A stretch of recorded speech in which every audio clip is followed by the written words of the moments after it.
Police को किसी के दरवाजे तक पहुंचा दें। मौजूमदार हाउस में कुछ बड़ा होने वाला है, ऐसा अपमान जो किसी तूफान की शुरुआत बन सकता है।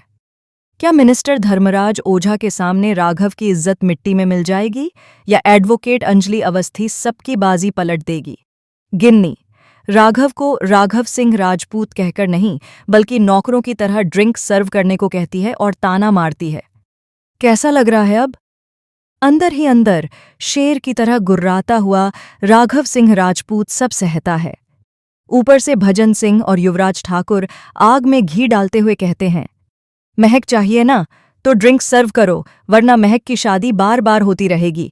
वो मंगलसूत्र वाली नहीं है और मजे लेने वालों की लिस्ट भी छोटी नहीं है। मिनिस्टर धर्मराज आहूजा, युवराज, काव्या, साधिका और उदय प्रताप सबके सामने राघव का अपमान होता है। फिर गिन्नी का पुराना ताना याद आता है, इसी घर में खड़े होकर आपने कहा था, dogs, beggars and Awasthi are not allowed here. यह सुनकर राघव पूरी तरह अपमानित महसूस करता है, लेकिन तभी एंट्री होती है एडवोकेट अंजलि अवस्थी की। मौजूमदार हाउस में आते ही वह देखती है कि उसके ससुर का अपमान हो रहा है।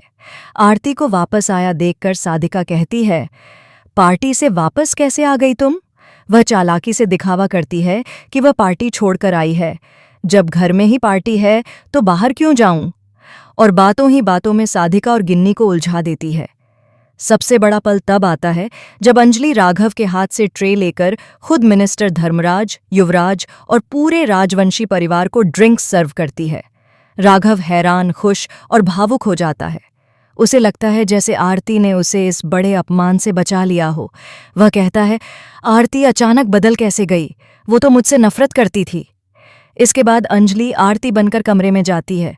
वहां वह गिन्नी के खिलाफ सबूत ढूंढती है ताकि खुद को बेगुनाह साबित कर सके। अंजलि को दराज में एक चाबी का गुच्छा मिलता है। अब सवाल यह है कि क्या अंजलि महक को मिनिस्टर धर्मराज से बचा पाएगी? वह अपनी बेगुनाही दुनिया के सामने कैसे लाएगी?